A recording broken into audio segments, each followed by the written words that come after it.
the midsize ERP software Crossroads, how Accenture recently acquired faculty, and whether or not SAP's days as a market leader are over. Those are just a few of the topics we'll cover here in episode 257 of Transformation Ground Control. Welcome to Transformation Ground Control. Ground Control.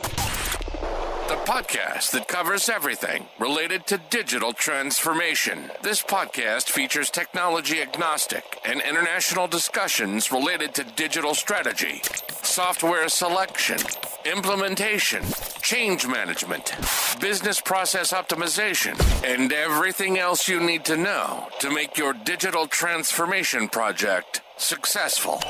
Whether you're embarking on an ERP implementation, supply chain transformation, or any other business or digital transformation, this podcast is for you. Now, here's your host, Eric Kimberling. 5, 4, 3, 2, 1. Ground control to Major Tom. Hello, and welcome to Transformation Ground Control, the tech-agnostic podcast that covers everything related to digital transformation, including the strategy, people, process, and technology sides of transformation. My name is Eric Kimberling. I'm the CEO of Third Stage Consulting. We're an independent tech-agnostic consulting firm that helps clients throughout the world with their digital transformation journeys. And joining me, as always, is our co-host, Darian Chwialkowski. So, Darian, thanks for being here. Yeah, thanks for having me. I'm excited for this episode today. Yeah, so it's going to be a good episode. It's going to be very controversial, just to warn you in advance. Two of the three topics that we're going to cover here today, or two of the three segments, I should say, are likely to be triggering for some and hopefully a good conversation for all. And what we're going to cover today first is we're going to start off with some social media questions that we've received across different platforms. And then we're going to get into some of our newsworthy topics. We'll talk about Accenture's acquisition of faculty and what that means to the tech space, and how DXC has launched Amber. We'll talk about what that all means. And then later in the show, we are going to have Kerrie, Jordan, and Jose Gomez to talk about mid-market ERP software and how that industry is at a crossroads. And the context for that conversation is Epicor's recent announcement that they are going to be shifting more of their R&D dollars and support to cloud and SaaS-based solutions and away from on-prem.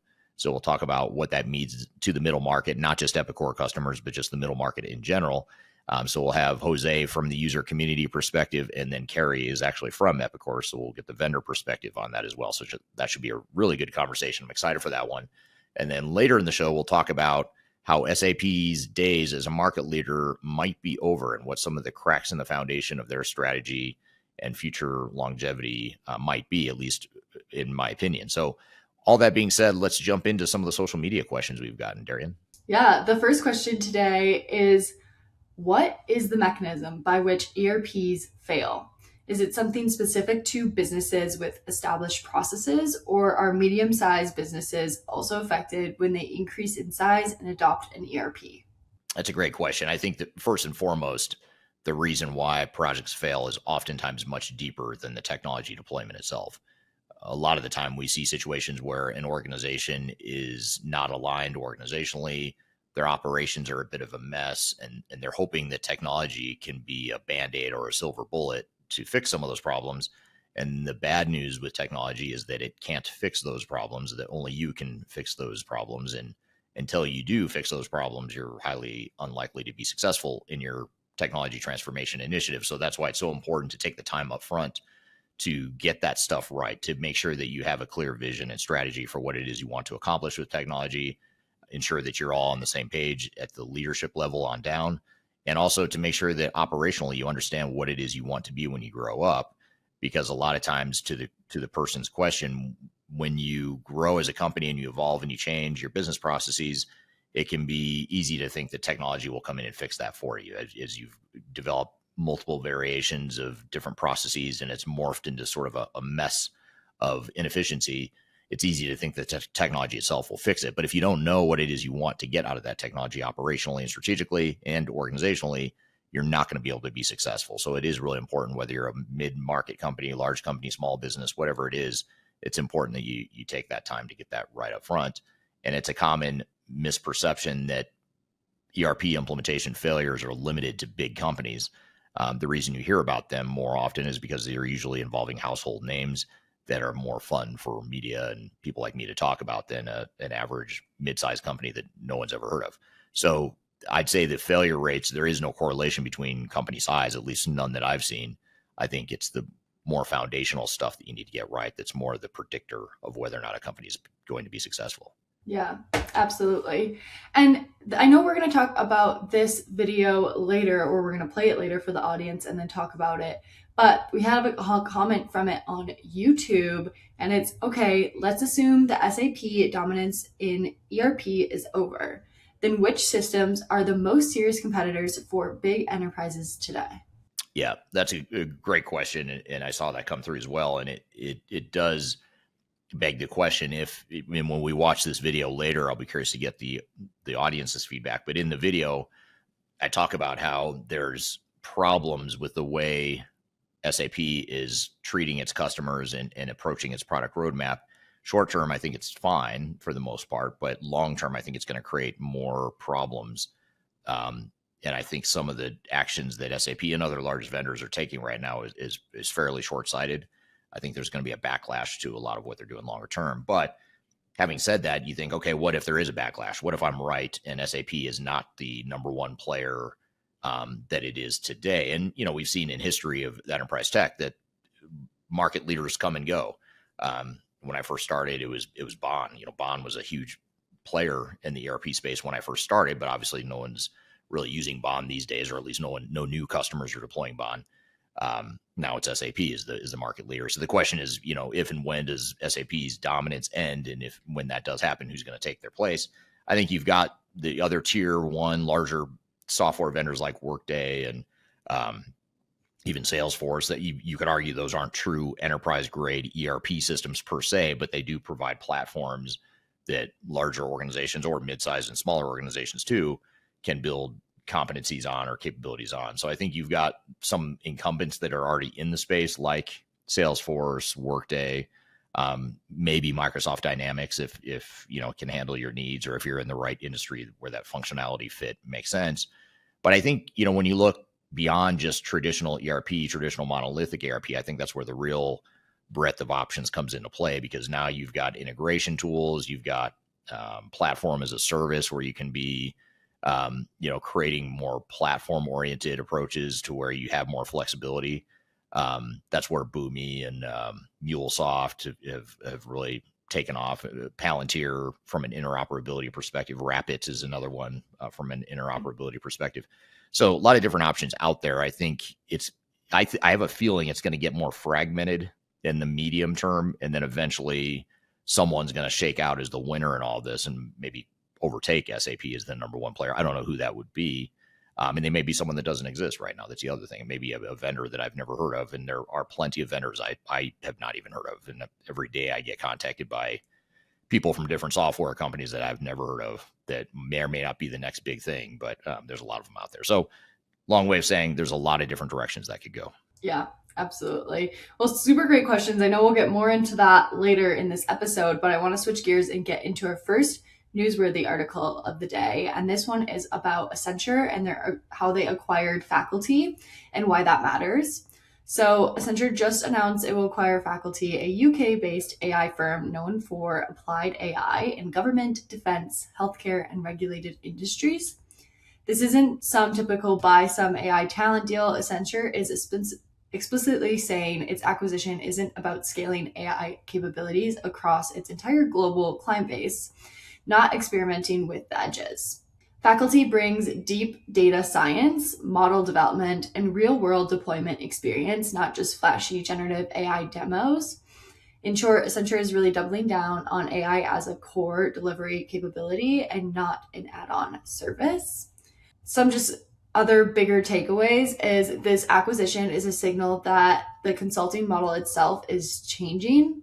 The traditional system integrators built power around ERP expertise and implementation skill. Now that power is shifting toward owning AI talent, controlling AI delivery frameworks, and becoming intermediary between enterprise data and AI outcomes. So this isn't really just about like Accenture buying faculty, it's Accenture repositioning itself for an AI-first consulting era. Eric, I wanted to get your take on this overall, see if you heard about it, what your first reactions were, all those things. I had not heard about it, but it makes a lot of sense, and I'm not surprised by it. As you were saying it, though, it did make me wonder, does this just change their view or their approach to technology? When I say they, I mean Accenture. Does it change their commitment to platforms like SAP and Oracle? In some cases, I know Accenture has large practices in those areas. They've also got the Microsoft D365 practice. So it makes me wonder if the bias that comes along with owning a technology like that, if that will create a whole new bias for customers that then need to be navigated. From a pure business perspective, it makes sense because Accenture doesn't own SAP or Oracle, the product itself, but they obviously have built big practices around it. In this case, if they own the technology and they can build practices around it, I would imagine that's a smart move financially. But I do wonder if that's the right option for customers. Are they becoming more of a technology company that's just going to push and peddle that product, or are they going to be capable of being more agnostic than that? And that's a question I don't know, what their plans are to roll that out. Yeah, absolutely. One question with this too, how should enterprises think about data ownership when consultants are building and owning AI models? Yeah, that's a great question. And it's true for software vendors too. You've got consultants now building AI models. You've got software vendors building AI models where they own customer data. You do have to wonder, at what point does the customer say, hey, hold on, we should be the one training our own data model? That maybe that's a core advantage or competitive advantage potentially for us as a company.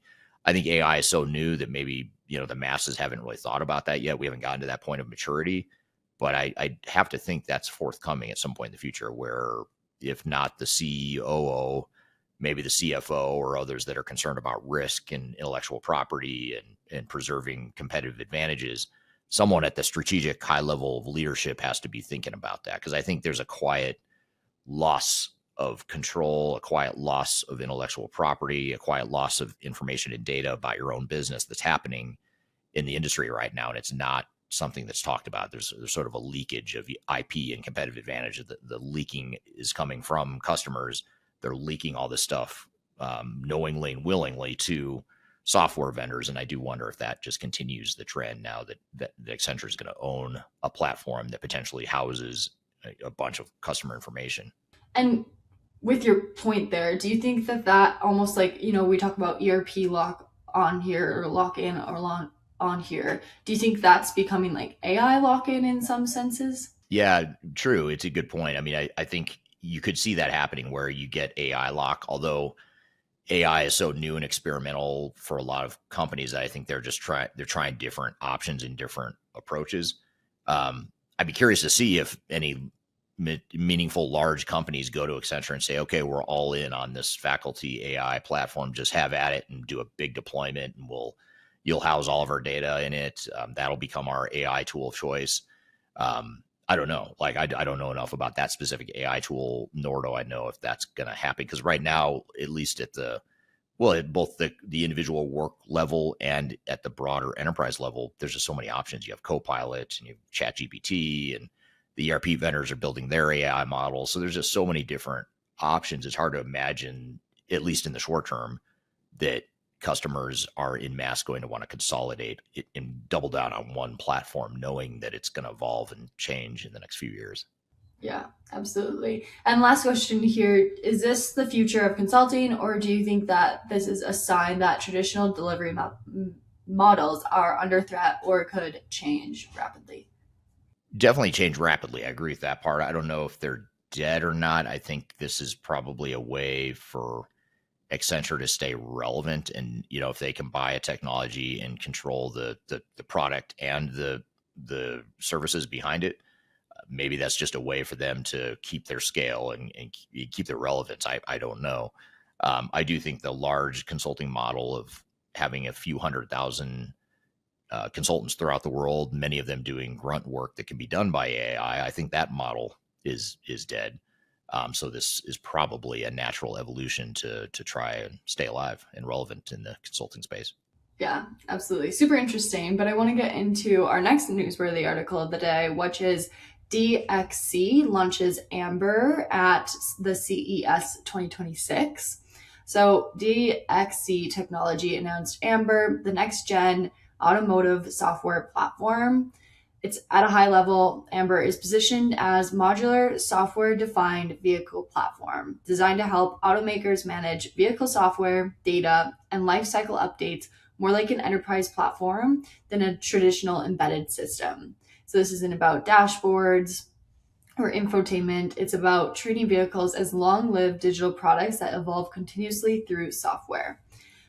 Automotive is really becoming an enterprise IT problem, is what this article was saying.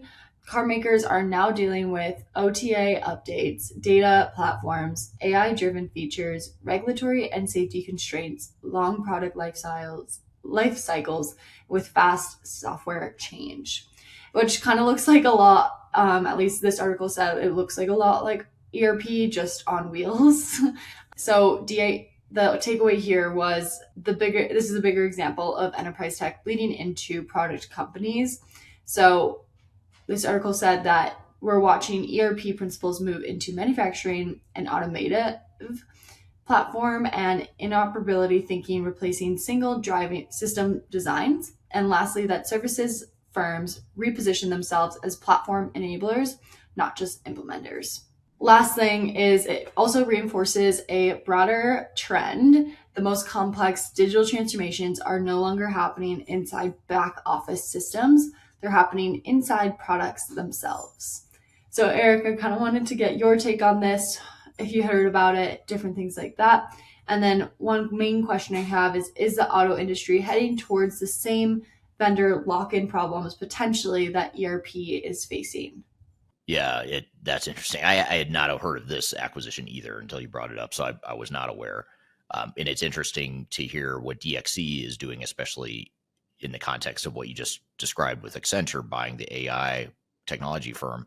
In this case, instead of buying a software, it sounds like they're buying a product that makes me wonder, first of all, are they going to continue to support the technology type stuff they did? Because I think DXC, if I remember correctly, and the audience can correct me if I'm wrong, I think DXC is a big Microsoft shop, if I remember correctly. They deploy a lot of Microsoft products, I believe. And makes me wonder, will they continue to do that and try and integrate the technologies they support with this particular product within the automotive industry? Or are they truly trying to become more of a product industry? But I think it both these examples, both what you talked about with Accenture and what you're saying with DXC, shows how these services companies are under a lot of pressure right now, because not only is technology changing for the services they provide, but also the services themselves may not be sustainable. And so it makes me think maybe there's a broader trend that they think is going to happen longer term, where they won't be able to keep that massive size and scale that they've had, because DXC is a big company. They're not as big as Accenture, but they are a larger system integrator and technology consultancy. So it makes me wonder if they think, we can't maintain this size and scale that we've built in the past because of AI and technological changes, and now we need to become more of a product company. I don't know the answers to that, but I would suspect that that's what's happening there. Yeah, absolutely. And another question with this is, who really owns vehicle data when platforms like this sit in the middle, if you know that? Yeah, it's a big question for not just a product like this, but certainly with AI, as we talked about a moment ago.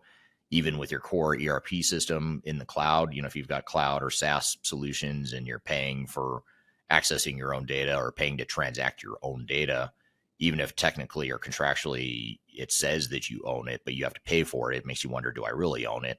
And if the vendor has the ability to cut off your access to it if you don't pay a bill, or you decide you don't want that platform anymore and you're going to stop paying, that makes me wonder, like, do you realistically have ownership of it? You may contractually, but do you really have access to it if you can't access it without paying a exorbitant fee potentially to get it?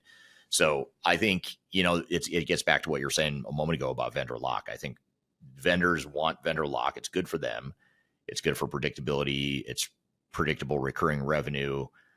Makes switching costs a lot higher for customers, so that it's more predictable revenue with less competition or less potential disruption to that revenue. So I see why vendors want to do it, but I think it's extremely harmful, or can be extremely harmful to customers. And I don't think we've really seen the crux of that battle happen yet. I think in the next few years, we will see a backlash and a fight with vendors to regain some of that control that they're losing right now in these vendor lock scenarios.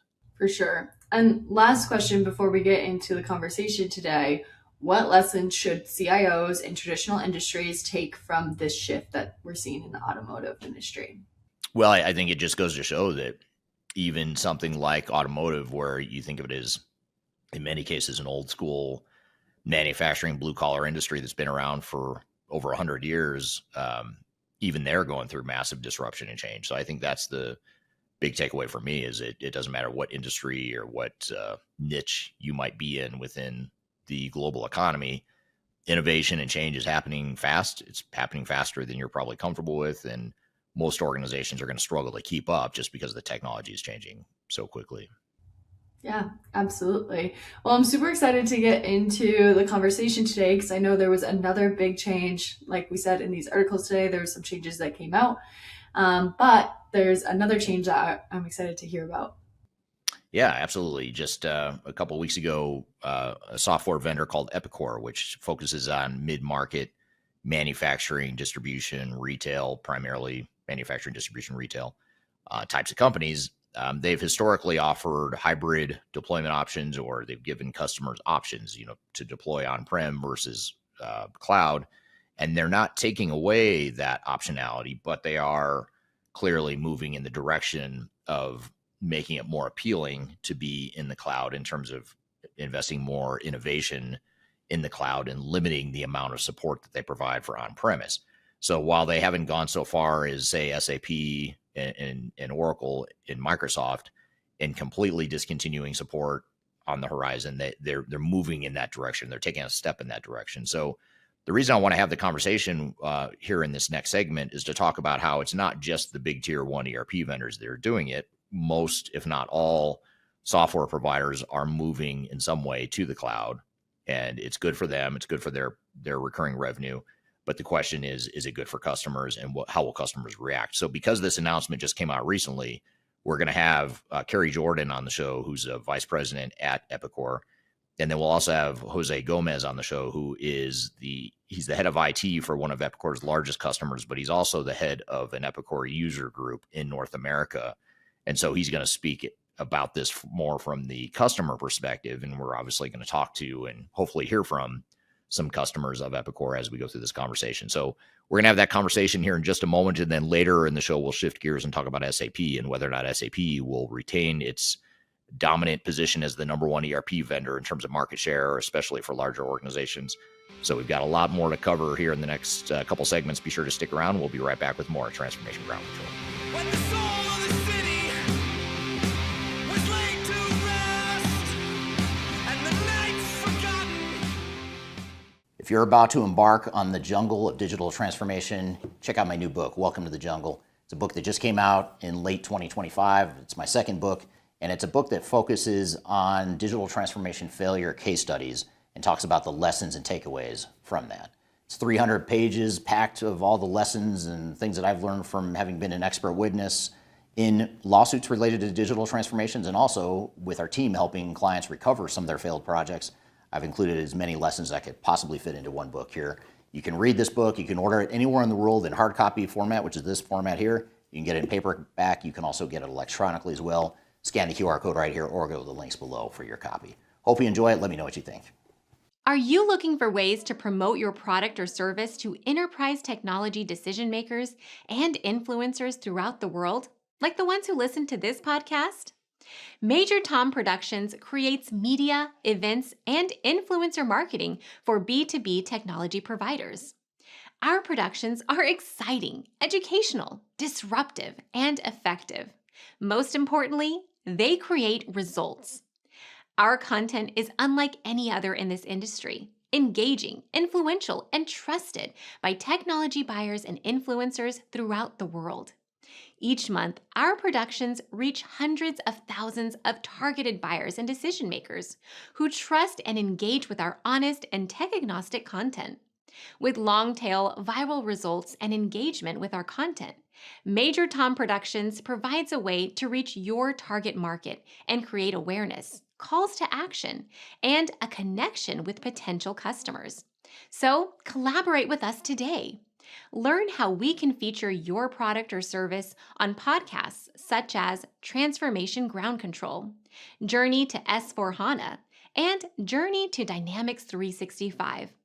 We can also feature your brand on our YouTube channel called Digital Transformation with Eric Kimberling, which boasts over 100,000 subscribers and over 2 million video views per year. You can also participate in our in-person events, including our Digital Stratosphere Conference. Contact us today to learn more. We can tailor a marketing campaign that works for you.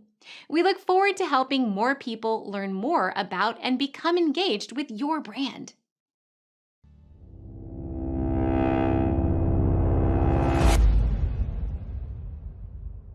Born of a battle from heaven's hand, and now you know. And here I Hello, welcome back to Transformation Ground Control, episode number 257. This is the tech agnostic podcast that covers everything related to digital transformation, including people, process, technology, and strategy. My name is Eric Kimberling here with Darian Chwialkowski. You can find new episodes of this show every Wednesday at transformationgroundcontrol.com. And the show is sponsored by Third Stage Consulting. And we're an independent tech agnostic consulting provider that can help you and your team through your digital transformation, whether you're in the planning stage, whether you're ramping up a project, whether you're trying to recover a failed project. We're tech agnostic and can help you from an objective perspective and client side perspective, make sure that you're successful in your initiative. So feel free to reach out to us if you'd like to learn more about how we can help. And I'm excited for our next segment here, our next guest. We have a first-time guest joining us and a repeat guest joining us here today. The first-time guest is Jose Gomez, who is an IT application leader within a company called Stephen Mould, and Stephen Mould, I should say. And he's also the head of an Epicor user group in North America. And we're also going to have Kerrie Jordan on the show, who's been on this podcast before, but we're going to have her on the show to talk about Epicor's recent announcement about cloud offerings and on-prem offerings. And we're going to talk about what this means to the broader middle market of ERP software providers. So with all this being said, Jose and Kerrie, thank you for being here today. Yeah, thank you. Thank you for the invitation. Absolutely. Yeah, absolutely. So let's start with you, Kerrie. Tell me a little bit, first of all, just about you, what you do at Epicor, and then I'll come back to you and ask you more about this announcement that you guys made. Absolutely. Happy to. Hi, everyone. It's great to have this chance to chat with you. I'm Kerrie Jordan. I'm the Chief Marketing Officer and SVP of Product at Epicor. I've been with Epicor now for 8 years. And my career has really spanned product management, product marketing, and now I have responsibility for all of marketing and much of our product portfolio. I've been a part of Epicor as we've been going through our SaaS transformation, and am so happy to have this opportunity to really, take the time to talk with you all, to listen to your questions, to have a conversation in regards to the most recent announcement that we've made. Absolutely. Well, thank you. Thank you for being here, Kerrie. Not your first time here on the podcast, so thank you for being back again, as always. And then, Jose, tell us about yourself, what you do, and also the company and the user group you're part of. Sure, Eric. Thanks for having us. I'm Jose Gomez. I'm the IT Director for Infrastructure and Architecture at Stephen Gould. We are a global manufacturing and packaging company, logistics. We have 42 plants in the United States and 8 companies worldwide. And aside of my 9 to 5, I'm also a co-founder of EpiUsers.help, which is a user-run peer-to-peer support forum focused mostly on Epicor products like Kinetic, B21, and things like that. It's a 10,000 member community that is active and thriving, and we love interacting and with each other and learning from each other. Absolutely. So you bring a unique perspective here, not only as an Epicor customer, but also as someone who's gotten a lot of feedback through the user group, and you engage with a lot of different Epicor community members as well. So I'm excited to get your perspective on this as well. Absolutely. So to start, Kerrie, tell us a little bit about the announcement that you all made last week. I posted it on LinkedIn. I think I dropped it in the chat for this discussion. And if not, I'll drop it in the comments again as we're talking here. But just tell us about the announcement itself and sort of where the evolution of it, what it means, all that stuff.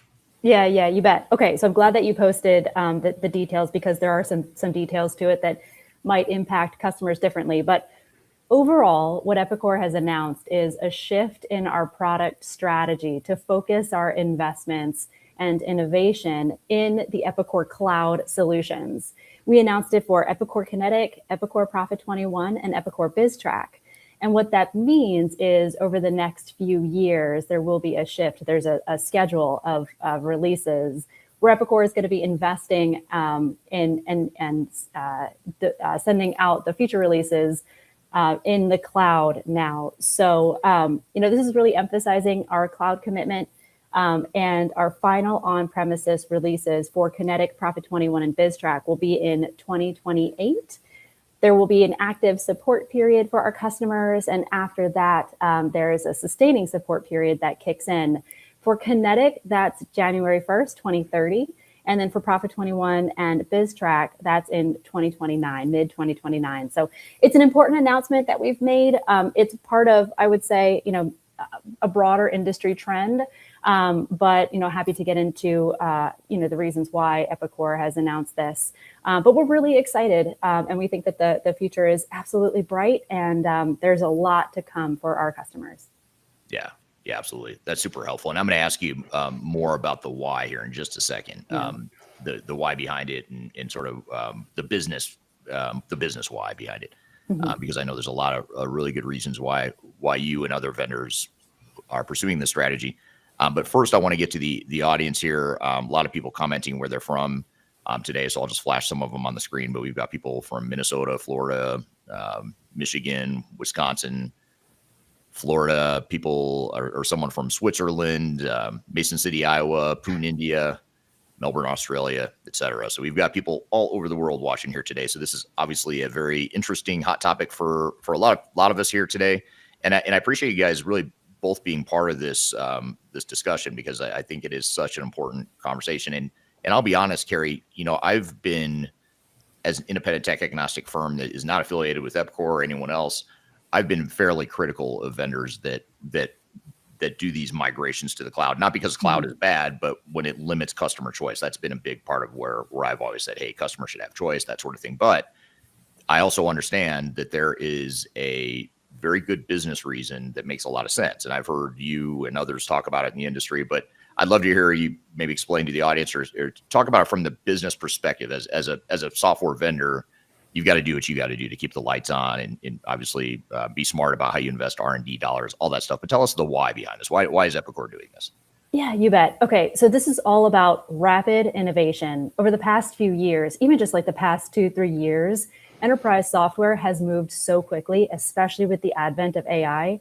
And in order for Epicor to deliver on our responsibility for partnership with our customers and keeping them ahead of the market, we also need to make sure that we keep ourselves ahead of the market. If you look out the number of ERP competitors, even just within the past couple years, there have been new entrants into the market. Some of them are AI driven, but all of them are SaaS driven, right? There hasn't been a new on-premises ERP vendor that's come into the market. And so to ensure that we continue to deliver on the expectations that our customers have to responsibly deliver pragmatic innovation, as well as cybersecurity, really ensuring business resilience, that's what's really driving our shift to the cloud. Right. And it's also, you guys have acquired and developed different ERP solutions over time. And, I've got to think that gets pretty expensive, and you start spreading resources pretty thin when, if you've got multiple products, multiple platforms, some on-prem, some in the cloud. Is that part of it too, just the way you consolidate the R&D? Is that how you're getting to that level of innovation that you're talking about? This is a good question. And I do want to say we've actually doubled the amount of investment in R&D over the past 2-3 years. So we're excited about all the innovations that we're bringing to market, and we have made these investments in order to be able to innovate on those acquisitions, ensure that they're integrated to our ERPs, and to be ready for a stable, secure, scalable solution in the cloud for our customers. So we've absolutely been investing. We've been increasing the amount of R&D investment so that our customers can have a really strong, great customer experience with our SaaS solutions. Yeah, absolutely. And I've got to think if you are doubling R&D like that and you continue at that level of spend, consolidating it into less platforms over time, I imagine that's just going to drive further innovation and hopefully in a way that still satisfies a broad swath of the market that you guys target. You got it. And at the pace that's needed for the market today. Yeah, absolutely. So Jose, we've already gotten a couple comments from people, just sort of knee-jerk reactions here on what they think about this announcement or just this general trend. And again, this isn't just an Epicor thing. This is a broader trend in the middle market and in the broader ERP space. But Jose, you've been on the front lines, not only as one of the biggest Epicor customers, but also as the leader of that EpiUsers group. Tell us about what has the knee-jerk reaction been, or what have some of the themes been in the feedback you've received so far? Yeah, absolutely. I mean, I think, the reaction has been varied, right? There are some people that are vehemently opposed to it. There are some people that are in the middle somewhere, and there are some people that are all for it. I think the great majority of people do not want to stifle or stop innovation. I think that there's basically 4 individual areas of concern that kind of have been summarized in all the threads that we've seen, right? The first one being control, right? The customers, in some aspects, right, feel like they're losing control of their data. They're losing control of the ability to quickly react and change and pivot when the data is now somewhere else where we don't have direct access or ownership for the data, right? The second piece is compliance, right? A lot of us are in ITAR, CCMC compliance type of organizations that require specific rules that may or may not be met by a SaaS offering, obviously. And then you have the cost question, right? You're moving from capital expenditure to operational expenditure. That shifts a lot of that financial burden. It puts you in a subscription model for the core of your enterprise, right? If Word goes down, if I can't, pay for my, CRM, it is not that big a deal. But the ERP is the core of our organizations, right? It holds your financials, it holds your GL, it holds everything that you need. So moving that from CapEx to OpEx is a definite concern for a lot of our customers. And then last is the quality, and quality as it relates to access, right? What happens when the internet goes down? What happens when I don't have access to my ERP? And again, Epicor, being a mid-market manufacturing focused ERP for the longest time, right? They have a 50+ year history of small manufacturing companies that have things like old hardware that communicates directly with the ERP nowadays, that is not easily updatable or changeable. And so, ERP is a generational type of investment, right? The company usually buys ERP and is on it for 10 to 20 years. And so a shift like this can have a significant impact on the organization and the ability for them to pivot and quickly move. Yeah. Yeah, absolutely. And just to add to that, here's a comment from YouTube. Control, cost, compliance, quality, all concerns. And then another comment here from YouTube from Chris Kahn on YouTube says innovation would have be a novel cloud first approach, not a web port over the same product we've already had, including the same problems we've been griping about for years. So I guess this question is for you, Kerrie. Is this mean that you're taking the existing on-premise functionality, for better or for worse, and putting that in the cloud, or how is that evolution of functionality from on-prem to cloud happening? Yes. Okay. These are good questions. I do want to, so when it comes to the on-premises to cloud experience for customers, Epicor has rewritten tens of thousands of lines of code for Kinetic specifically. We'll talk Kinetic specifically, to build it as a cloud native solution. And then we're also already enhancing and building out additional features for cloud that, customers running in the cloud. We have over 20,000 that are running cloud solutions with Epicor Cloud are taking advantage of today. So for those who have gone through that migration, I know there's a concern around control, right? And the ability to interact with your system and administrate your system. Epicor has recently announced and released our cloud management portal that allows organizations to retain control of their system from an administrative perspective, where you can, go in and do self-service upgrades and updates. You can do database refreshes. You can restart task agents. And these are the kinds of activities that I know that on-premises customers have been requesting for years, to be able to have that ability within the cloud versus having to submit it, through a support request. So we have been, really building out similar experiences that customers had on premises, and they can now manage that and do that within the cloud as well. I do want to really specify as well that unlike other competitors or vendors that have been issuing similar kinds of announcements where they're shifting to the cloud, Epicor continues to support on-premises customers. There's no immediate action required. I know that the title of this is sunsetting, and there's a lot of talk about end of life and all of that, but certainly this is not a sunset or an end of life. It's really over the period of time, encouraging our customers to move to cloud, but realistically, companies can stay on sustaining support for however long they want. We have thousands of customers that run on sustaining support today. And so this is something that, when customers are ready to move to cloud, we'll be there for them. If they want to stay on premises, there's sustaining support for them, which kicks in 4 years for Kinetic and 3.5 for Profit 21 and BizTrack. So, there is certainly a path, and there's time for many resources that are available and ready to support those customers when they're ready to move. Yeah, absolutely. And what are some of your other thoughts around what Jose was mentioning, some of those themes that he was hearing around cost, yes, quality control? Those were great. Okay, so I'm glad, Jose, that you brought those up. I did want to talk about that. So there's the control aspect, which the cloud management portal really helps with. I also want to specify that when companies move from on-premises to the cloud, they maintain ownership of their data. And I think that there's a misperception that Epicor owns the data. That is not true. Customer always owns their data. And there are ways to get at the data that we have been innovating and developing over the past few years that are available to cloud customers so that they can access it in ways that they're familiar with, like run queries and to be able to do reports and things. So there is the ability to gain access to the data in the cloud as well that are similar experiences and familiar from when on premises. There's the specific around aerospace and defense and certifications and international data sovereignty concerns.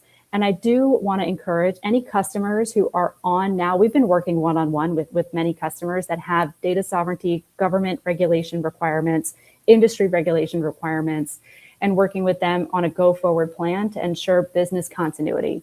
So if you have that in your business and you haven't yet spoken to your customer account manager, I encourage you to do so.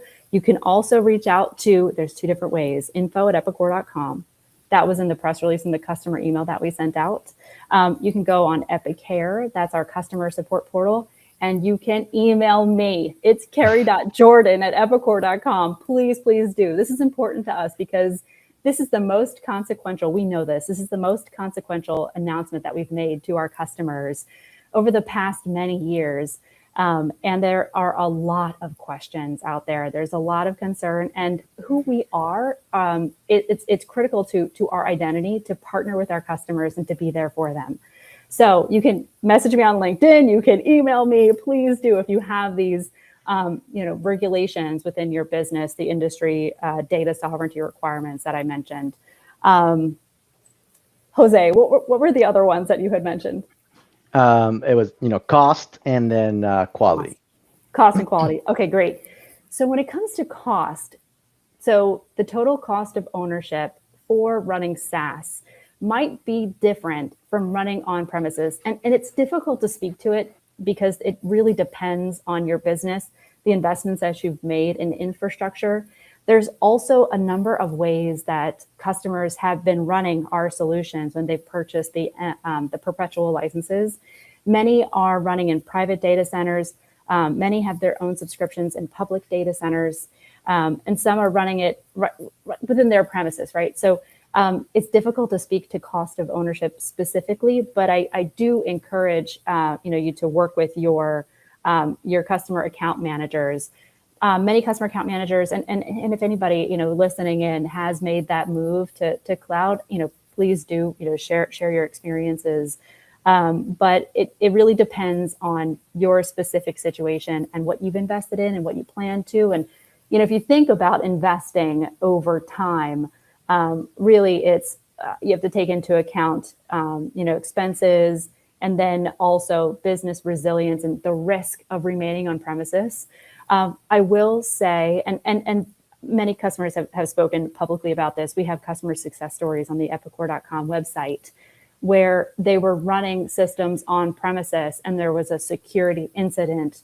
And Epicor then, they reached out to Epicor to help, and we helped them get to the cloud, protect their data, and now there's ongoing backups and things for them. So again, there are customer success stories, case studies and things on our website that I would encourage you to read. Customers have spoken openly about this, how we've helped customers lock down credentials, create backups and things so that when, if anything like that were to happen, Epicor is there to support them. We are, monitoring our cloud solutions 24/7. We have resources around the world. We're partnered with Microsoft and AWS, and we take advantage of their security expertise and breadth of resources, monetary as well as people, and all of the AI, fraud detection and all of those things. So that's helping us to maintain stability, security, and scalability of our systems. When it comes to quality, this is something else I think would be great to hear from customers as well. So when it comes to our ability to focus resources on our cloud solutions, this does help us improve quality over time. And I'll say, speaking of R&D investments, much of that doubling of our R&D investment has gone to cloud, and that has gone to quality within cloud. So we have Test Recoder is a tool, for example, that we've delivered to customers that allows them to also run, tests and things within their system to ensure high quality in the cloud. So there's a variety of different ways that we've been investing in automating quality for cloud. Now, I will say, of course, it's not perfect. Nothing is perfect. We have posted our SLAs for cloud solutions. And if at any time there's a question in regards to availability of cloud, we have status.epicor.com that customers can go to. It's open to everybody. And that allows customers to, see the availability over time of the cloud solutions. So yeah. I hope that helped, but we could definitely dig into any more of those. Yeah, that's super helpful. I appreciate that. And you bring up some really good points. Simon on YouTube sort of chimes in and adds to some of what you were saying a moment ago, Kerrie, in that the balance of investment is important. There's no point in spending heaps on R&D if support can't keep up. And I think, that gets back to the point of sort of consolidating, the R&D, the support, all that stuff longer term, even though you are providing support long term for these on-prem solutions. I imagine more dollars will go into supporting the cloud solutions over time as more customers adapt to it. There is a question here. Actually, there's a couple threads that are coming up here that I'd love to get both of your perspectives on. One is around data control. I'm going to find the one that I thought was representative of the thread here, because there's a few here. And there's some comments in the chat around access to data and control and ownership of data. And some are commenting on, should we have to pay to access our data? If we do have to pay to access data, do we really own it? So the question here that I think maybe sets the context is, do we have to pay extra to access our data if we own it? Yeah, this is a good question. The ways to access data differs across Epicor products, and you always have access to your data. It depends on what you want to do with the data. If there's a high velocity or high capacity way in which you're looking to leverage it, that has compute required that might necessitate investment, just the way that the processing works. So it's difficult to kind of talk through it without having specifics. But I do encourage you, if you are looking at the cloud, please do ask your customer account manager specific to your solution, your ERP, and what you want to do with the data. If you want to plug it into third-party reporting tools, for example, that require fast and higher compute capacity that might then require additional investment in other solutions and tools to do it. But that's not the case in every scenario. So again, it kind of depends. Yeah. So yeah, that's a great point. Thank you for that. And I think, you know, the good thing about this conversation, and especially the chat that we're getting in across the different platforms here, is just it's interesting to hear people's knee-jerk reactions around some of this. And I think bridging the gap between, you know, product roadmap and what customer needs are is really important. So Jose, I've got a question for you then. Based on what you're hearing so far from the Epicor user community, and I know you probably don't have an exact number here, but if you just had order of magnitude gut feel in mind, what percentage, or what percentage roughly do you think of Epicor customers are going to use this as an opportunity to transition to the cloud in the short term, you know, of the ones that are still on-prem? Do you see people saying like, hey, you know what, we've been sitting on the fence for a while, now's the time for us to jump in and just do it? Or is the dust still settling on the announcement and you're not sure? Or like, how would you?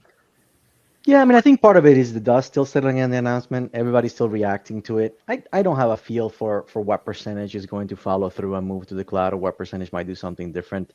As I mentioned before, ERP is like a generational type of investment in an organization, right? You buy ERP, you implement ERP, you expect to be in that ERP for 10, 20 years, right? It is an incredibly expensive investment to do as an organization, and it is incredibly expensive to migrate off of the ERP, right? Into a different platform. So I think in the grand scheme of things, you know, the majority of customers will get to the point where they, adapt to whatever offerings Epicor has. I think in the short term, there's going to be significant pain, right? You know, speaking from our own experience, right? We have invested millions of dollars in not only infrastructure, but customizations and things like that with this announcement, eventually we will have to reinvest in some way to get there, right? And going back to the control question, that's a big point there as well, right? I can quickly pivot, and one of the differentiators for Epicor has always been the flexibility of being able to customize it, being able to change it and adapt it to run your business, right? Once you move that control away from the individual business and into a SaaS offering, that limits your ability to do those things, right? And so, while I do agree, yes, I can get the data, and I'm sure the contract says the data is mine, right? But regardless, the server is somewhere else, in somebody else's computer, as they say, and what happens if there's a financial downturn and I have to, as a business leader, I have to start pressing some levers to kind of save myself. And now the ERP, which is the core blood of my organization, is essentially held away from me in a way that I have no levers, right? I can't call Epicor and say, hey, I can't pay my bill this month, right? And those are the kind of concerns, I think, from a data control where it comes to, like, as an on-premise customer today, if something terrible happens to the economy and I have to press levers and I have to try and rescue myself as an organization, I have control of my data. And by that, I mean I have control of my destiny in my ERP, right? Mm-hmm. If I choose to, for whatever reason, to slow down and not move to the next version quickly because I can't afford the investment right now, that's something I can do. In a cloud offering, normally you are required to stay current, right? It takes us as a customer about 3 to 4 months to cleanly upgrade from version to version of the ERP, because we have a huge amount invested in customizations and process improvements that we have to do end-to-end testing on, right? These are things that we lose a little bit of control on when we go into that side, right? It's not just OPEX or CAPEX to OPEX. It is the fact that now the ERP is in the hands of someone else. And yes, I trust Epicor. They're our partner. We're in this together. But in the end, they're a business. We're a business. And so that relationship, takes a new power dynamic with this change. Mm-hmm. Yeah. That's interesting.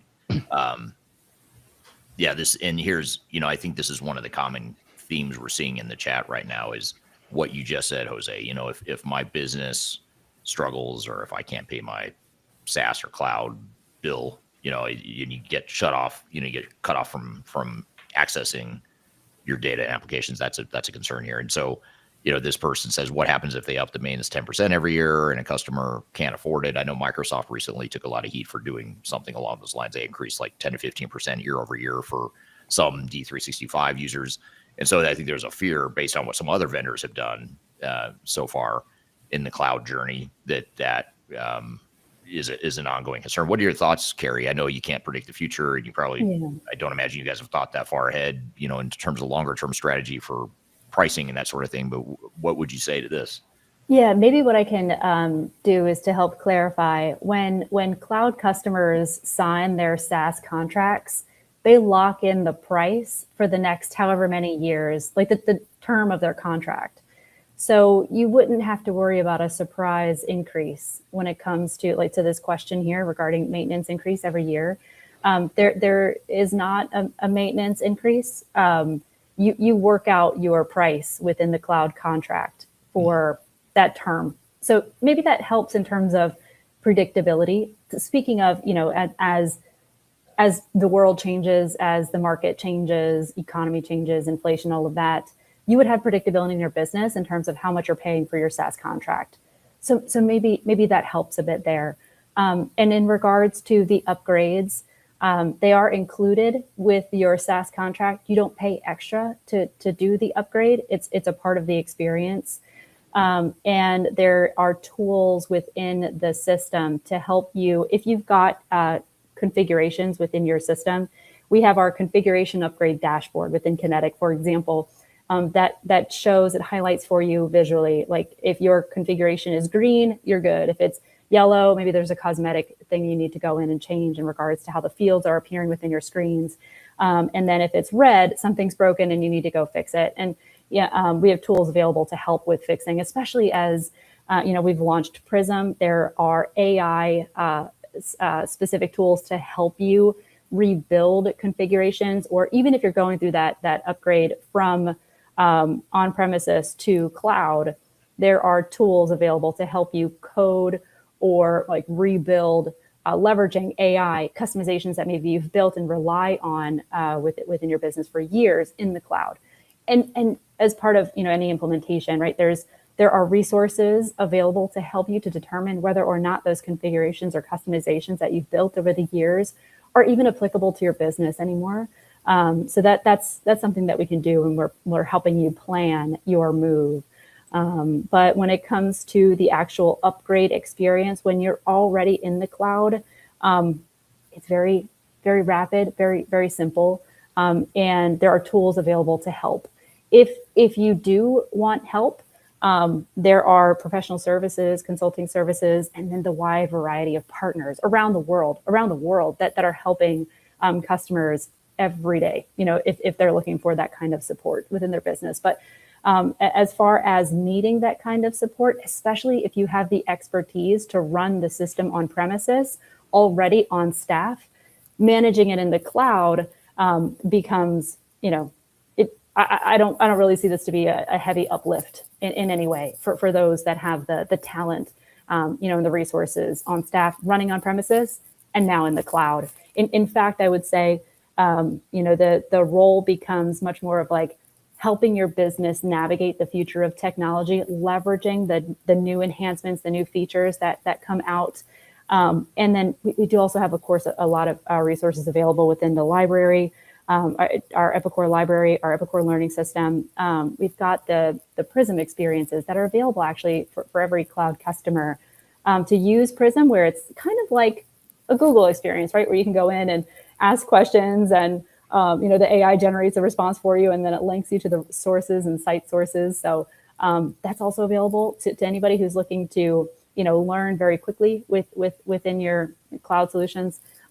So there's a variety of tools available, and a lot of customers that have gone through this move have shared, through lots of different means, their experiences and what it's like once you're in the cloud, what life is like, what your Epicor experience is like. And I will suggest that if anybody is interested in this, Jose, you should talk about the community. But I also wanted to mention Insights. Insights is a great time to come together as the broader Epicor community to learn about all the systems, the different ways in what that experience is like when you do that upgrade, all the learning tools that are available. And if you are interested and you have not registered yet, it's epicor.com/insights is how you'd sign up. Right. Okay. That's super helpful. I appreciate that. We're here having a conversation around the future of ERP software in the middle market, particularly as it relates to on-prem versus cloud. We've got a lot more to cover in this conversation. We're going to take a quick break and we'll be back with more Transformation Ground Control.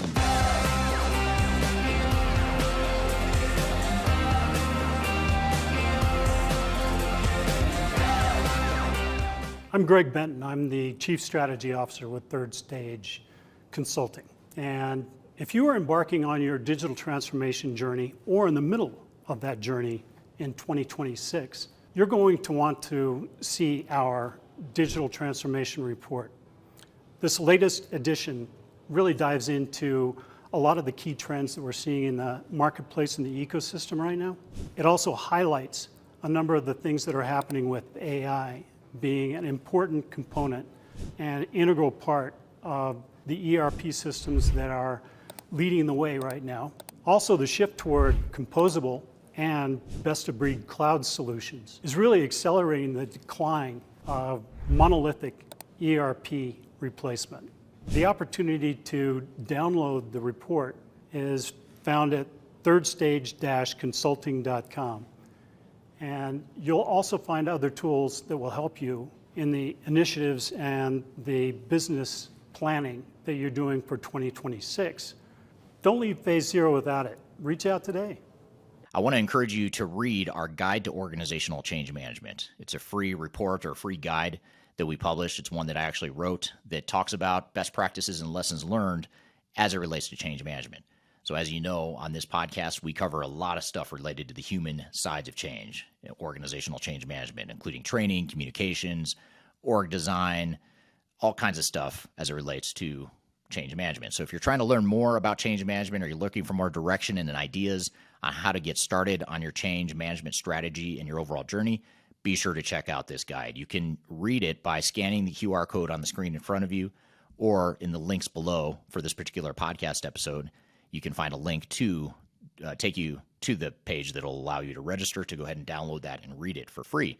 So be sure to check it out. It's the Guide to Organizational Change Management, written by yours truly. I hope you enjoy it. Let me know what you think, and hope you enjoy the rest of this episode. Here comes all those fantasies taking me to my room.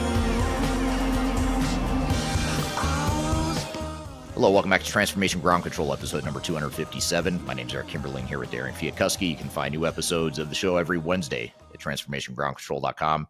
The show is sponsored by Third Stage Consulting, and it is produced by Major Tom Productions. So if you'd like to learn how Third Stage can help make your digital transformation more successful and help you avoid failure, please feel free to reach out to me. I've included my contact information below. And if you'd like to learn more about how to collaborate with us on some of the content we create, including this podcast, be sure to reach out to Major Tom Productions. I've included contact information below for that as well. So we're here with Jose and Kerrie talking about Epicor's recent announcement around the cloud and on-prem solutions for the middle market and what it means to the broader mid-market ERP space, particularly with on-prem and cloud. This is from YouTube. The comment is, Epicor upgrades are easy. It's the uplift that remains your duty regardless of on-prem or SaaS. What are your thoughts on this, Jose? Do you agree with this? Because I think, it is easy to get caught up in the technology. Obviously, these are all valid points. Control, quality, cost, all the things we're talking about is very valid. But there's also the flip side of this, which is, I don't want to say it doesn't matter whether it's cloud or on-prem, but regardless of what solution you move to or just making any sort of change, it's usually not the technology that's going to hang up these sorts of projects or disrupt these sorts of projects. It's typically the user adoption, the way you align your processes with the technology and vice versa, all that stuff. So what are your thoughts? Do you agree with this comment that Yeah, absolutely. adoption itself? Yeah. I mean, the thing is, like, the upgrade in the cloud takes a couple of hours from a system perspective, right? But then it takes, in our case, 3 months of work, right? And that's because we have custom processes built on top of the flexible ERP, right? That we love. And it takes a long time for us to test everything out, make sure everything works, right? Because, Epicor does their best, obviously, when they're releasing new versions, but things break, things change. There are breaking changes. There's a lot of things on top of the ERP, right? Because the ERP is not only just the core of your business, but it is also, thankfully, a platform that allows you to change the ERP to fit your business as much as you need, right? And so a lot of the hang up, I think, with for example, the upgrades in the cloud is that the control goes away from you on when you trigger that to now being basically, for lack of a better word, forced to upgrade on the cadence of what Epicor determines. And I know there's some flexibility with flex plans and things like that, Kerrie. But in the end, you are required to be in the most current version of Epicor at a cutoff date, right? And for, depending on the size, like small mom and pop shops that are pretty vanilla, that is pie in the sky, right? You click a button, the upgrade happens, you move forward, everything is great, right? But like I said before, the not small community of customers that have invested a ton of work and a ton of money into using the ERP as a platform, that puts the onus now on us to make sure that we have those tests and that upgrade cadence in a way that doesn't disrupt our business, right? I can tell you right now that if I were on the cloud today and there was an upgrade, drop dead date of a month from now, there would not be enough time for us to be able to test and migrate everything over to the next version, right? And I'm sure there will be flexibility, and I know Epicor, Kerrie being here is a great example of this. They're listening, right? And we'll figure this out. But it is a big concern of the community, right? I have invested, there are folks that have invested millions of dollars on infrastructure, communications between your machines and the ERP, those type of things that cannot be on the drop of a dime changed or moved to a new version. That's where I think the biggest piece of this comes into play, right? Yes, the cloud, the base software will be automatically uplifted in an hour's work, and most of the time that piece is pretty flawless, right? It is the work on top of that becomes a problem for some customers. And again, small, mom and pop shop style. This is like kind of the sweet spot, right? It's that mid to higher market company that has used the ERP as a platform that is going to have a harder time with this change. Yeah. Mm-hmm. Yeah, great point. And here's a question I think either or both of you might be able to help answer here. This is from YouTube as well. Comment is, fast innovation suits small businesses, but large enterprises prioritize stability and traditional methods. Does Epicor limit itself to small and mid-sized companies only? I'm not as concerned about that last question. Last part of that question, Kerrie, can I answer it for you that no, Epicor does not just do small and mid-sized companies? Yeah. Actually, maybe this is a good opportunity to mention, we do have an enterprise cloud option available to customers. So I think everything that we've been talking about here is in regards to our public cloud. You would see Epicor in the public cloud. That means Epicor Kinetic, Profit 21, and BizTrack running in Azure, because we're partnered with Microsoft Azure. We do have an enterprise cloud offering that supports large businesses. That said, we have many, large businesses running in the public cloud as well. But to this specific question, if you require stability, you can upgrade as often as you want, every 6 months that we're issuing out the major upgrades, or you can actually retain your existing version for up to 18 months without penalty, for example. So there are options available, and if anybody's interested from a large organization and wants to take a look at the enterprise cloud offering, we have many companies that are running in the enterprise cloud today, and that could be a great option for your business. So, Jose, from your perspective, then, being a larger customer of Epicor's, how do you view this innovation versus stability thing? Like from an enterprise apps perspective, and not necessarily getting into on-prem versus cloud, but just more. Technology is changing fast. You always have the opportunity to have something better than you've got, probably, for most of us. Most organizations have functionality they're not taking full advantage of because the technology companies, I think, do a really good job of staying way ahead of where customer innovation might be on their own. So how do you view innovation versus stability? What do you value as a user? I think we value both, right? Stability is the most important, right? At least, in my opinion, in our business, right? We want things to work smoothly, to work well, right? But we also don't want to fall behind. We want to be at the leading edge of technology as well, because it makes us more nimble, it makes us change faster, it reduces our costs. Hopefully, it increases our revenue. All those things that come with better technology, right? But stability is the most important, because we need to get the work done, right? It doesn't do me any good to have an AI chat agent that I can talk to and do some things if I can't run a simple report, right? That because I haven't been able to figure out what my customization to that report did in the latest version of the software, whatever software that might be, right? So that's the balance where yes, we need to be at the leading edge of technology as an organization, and we want our ERP to be at the bleeding edge of technology as well, because I do want to eventually get to the point where I can use something like Prism to accelerate our day-to-day, right? But it needs to be stable, it needs to be solid, it needs to have quality. I need to be able to run those reports and send out the bills, because that's what pays for the lights to stay on, right? So I think that's the balance there is, yes, it needs to be absolutely stable. I need to be able to count on it being there always, while having the option to, as we're ready, an organization move forward in a technology sense. Mm-hmm. Right. Yeah. Great point. Kerrie, there's a question. I'm struggling to find it in here, so I'll paraphrase it. But it was a question around a potential burst of activity among Epicor customers moving to the cloud as a result of this announcement. And the question was around, is Epicor's ecosystem prepared, and do they have the capacity to handle any potential burst in people that say, okay, we've been sitting on the fence for a while now with this whole on-prem versus cloud thing. This is a good, nudge for us to go ahead and make the move now. And suddenly you've got this burst of the Epicor implementations all happening at once. What are your thoughts around that? Sure. That's a good question. And I imagine that, there's concern around that. We've been investing in our teams, in our tooling and our technology in order to be able to support this change. This is not something that we just spontaneously decided. This is certainly something that's been a part of a long-term strategy that we've been investing in order to be ready for our customers when they are ready to make the move. We anticipate that this will happen over time. We don't expect that there will be a lot of, all at once. If that were to happen, we have the tools, we have the teams, we're ready to go. In the press release, we mentioned Ascend with Epicor. Now, Ascend with Epicor is a proven methodology for customers that are looking to make that move. It also leverages AI tools to help accelerate data transformation and data conversion. So we're ready. We're ready to go. Not just Epicor, but our partners around the world. Right. Absolutely. Okay. So some other comments. I'll just read through a few of the comments here, because I think this is just valuable feedback for all of us in the community. Simon on LinkedIn says the speed of ERP adoption is bottlenecked by the customer, not the vendor.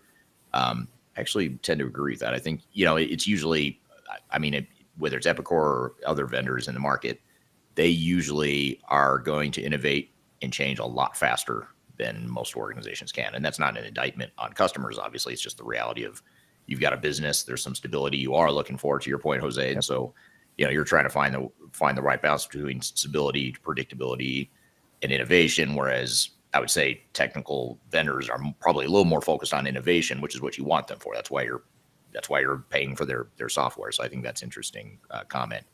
A couple other comments that I think are more good for the Kerrie, you and your team. And again, these aren't questions; it's more of more comments or feedback from the community here.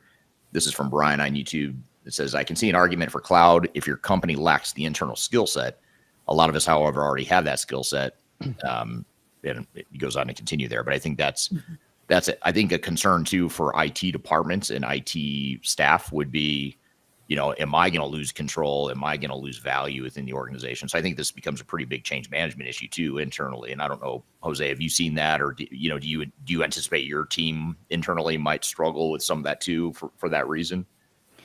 I think we'll struggle with some of the control issues, but I think more importantly, though, one of the premises of a SaaS offering is that you relinquish control, but you get the benefit of infrastructure savings, right? Because it's a shared infrastructure now. It is on the cloud. I'm not paying for hardware. The problem is that most companies don't run just an ERP system, right? We run a bunch of pieces of software. So in the end, the infrastructure costs for me switching to SaaS do not reduce that much, right? I still need to have the staff to run my network. I still need to have the staff to run my servers. I still need to have all that infrastructure in place, because the ERP is a small part of all the pieces of software that are needed to run a global organization, right?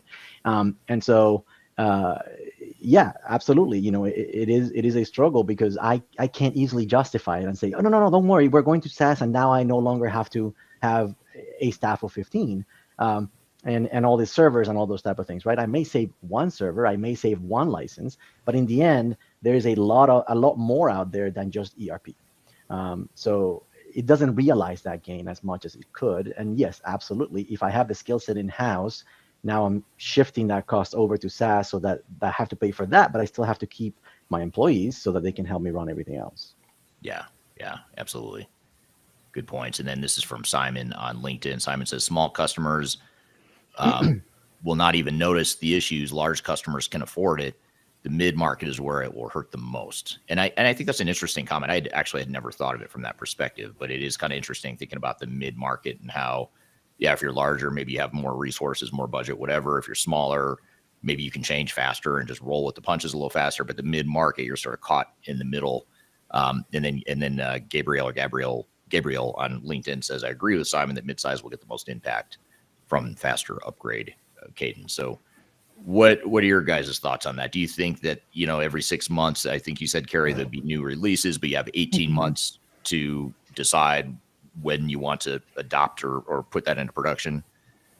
Yeah, so for public cloud customers running in Epicor Public Cloud, Kinetic Profit 21, BizTrack, we have major releases that come out every 6 months. And when I mentioned the 18 months, we have the enterprise cloud offering for those large organizations that require longer, if they need to stay on an existing upgrade for longer, they have up to 18 months in that enterprise cloud offering. I will also mention for life sciences customers specifically that require validation of their system because of FDA regulations, there's also a specific upgrade cadence available to them that allows them to stay on longer. So all of this feedback is so helpful for all of us in product, because as we're building our experiences, especially for those mid-market customers, in the variety of different industries that we serve, we incorporate this feedback and we build it into our system. So, to that comment about mid-market having more difficulty with the upgrade experience, we want to hear about that and we invest in our tools to help support them. So the upgrade configuration dashboard that I had mentioned previously, the cloud management portal that I mentioned previously, these were specific ideas from our user community that we took and we innovated and then we delivered on that request. And so the more that we hear this kind of feedback, ideas, that's really important to us. I think the community is a great place to go. We work with the community members and we listen to them. I also want to mention Epicor Ideas. It's the Epicor Ideas portal. It's basically a crowdsourcing platform where you can go and submit ideas and you can vote on them. All of our product managers are watching those and we incorporate that. And we haven't in the past done a great job of reporting back to everyone as to how we've incorporated those ideas. But we've been working on making sure that we're highlighting specific enhancements that come from our user community in the Epicor Ideas platform, and then we deliver it into our releases. When we do deliver releases, we also have feature flags, so you don't have to necessarily start using the new features that were involved if your business isn't ready for it. We have lots of resources available as part of the upgrade experience itself, such as plans, feature summaries, a sample test plan, and then that also helps as you're determining whether or not you want your business to start using one of these. Day 1 or day 15 or not at all, that's okay too. We have those controls available within the system so that you can use it or not. Right. Now here's an elephant in the room that I think is worth getting out on the table now, because I think this is something that, again, not just in the Epicor community, but we see it with other vendors that are themselves making the shift from on-prem first to cloud first. And that's, I don't think any of us are really disputing that's where the market is headed overall. Mm-hmm. It's just a matter of when each vendor is gonna get there. But the comment here is around Epicor CEO 2 years ago at Insight said that we wouldn't be in this current situation. And 2 years, on one hand, 2 years can be an eternity in the technology space when things change as fast as it does. On the other hand, if you're a user, that was just 2 years ago. And now here we are, and now we've got to make the change. Jose, is this a common sentiment that you're hearing from the user community or as far as past promises and past direction that has now changed? Yeah, I mean, we've heard some of it around that, right? There's a lot of emotion attached to the ERP because, like I said, it's the core of the organization. So yes, we absolutely have heard this particular comment in the community in the last week. You know, I will say I don't believe that uh, Steve was lying when he said this 2 years ago, right? I do know that the market changes, right? And Epicor is an organization that has to shift with the times. So I don't necessarily believe that Steve was lying to us. I don't think that that's where we need to be at. I think what we need to focus is on how do we meet in the middle and solve the problem for the customers while trying to keep in mind what Epicor needs to keep their lights on, right? So I think there is a middle ground that we can all get to, whether that is a subscription service where we can still have some control but still gives us the SaaS ability, whatever that might be. And there's a lot of solutioning going on around the community. There's a lot of internal discussions, I'm sure, happening within Epicor, and we're looking forward to what's to come there. But I don't know that it really is helpful to say, hey, the CEO said this two years ago. Okay, yeah, he said that, right? And yes, some of us are kind of hurt and disappointed by the outcome. But at the same time, we have to understand that they're a business and they are responsible and responding to their shareholders, just like I am responsible to our shareholders. So I don't know if it's necessarily fair to hold his feet to the fire to that statement he made, while understanding fully that the community is disappointed in the decision. Yeah, that's really well said. Thank you for that perspective, because I think that's something I struggle with too. It's like, you think about, were there customers that bought Epicor because they had the option and they wanted to be on-prem, 2 years ago, and now it suddenly changes. I get the sense that it was more the legacy, like people that have been on-prem for a while, heard that message and thought, okay, cool, we've got a big runway here, when maybe it wasn't as long of a runway as they thought. What are your thoughts, Kerrie? I mean, could you explain to us, without getting into an economics course for us, but just, how does, because I kind of know how, different leaders are measured and what investors want. Private equity gets involved, as they have with Epicor.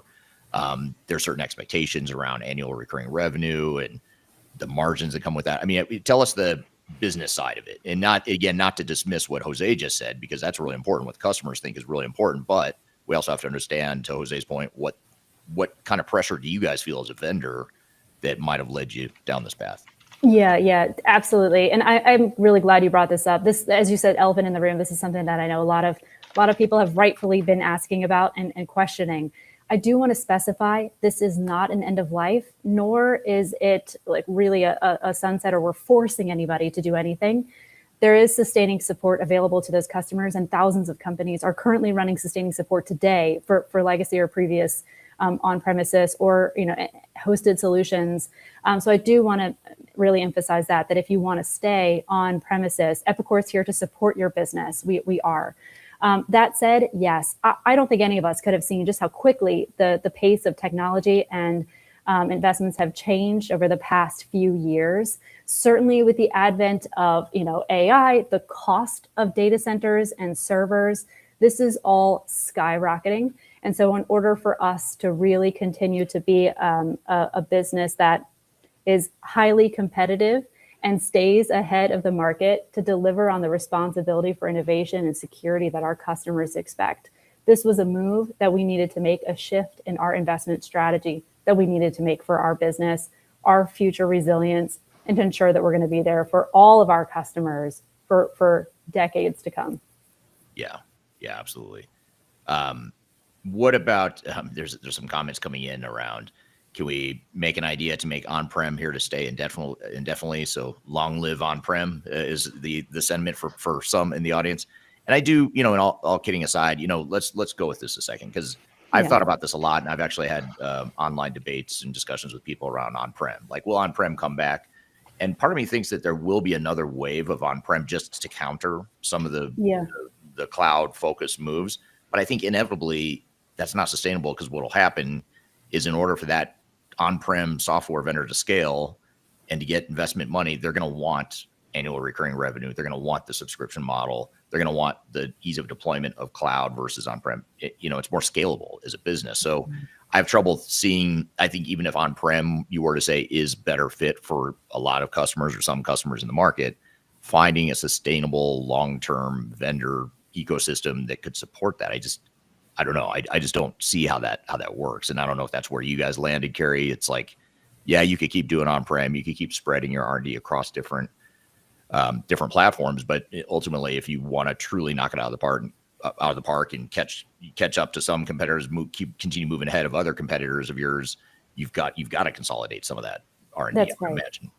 Yes, exactly. And, I think actually this is a great idea to go to Epicor Ideas and to start a conversation, although I'm sure it's already there now, in regards to, being on premises. In fact, I know it's there now. But it would be good to go in there and share your business needs and why you would want to stay on premises, because we want to take all of these ideas into account. And I will say, and I think, Jose, you were kind of mentioning it or alluding to it, we are exploring hybrid options to see, what could we do for our customers, those that want to have an on-premises instance for whatever reason, and how can we continue to innovate to solve those customer needs and have a new offering in the future for our customers. So please do go to Epicor Ideas, submit those.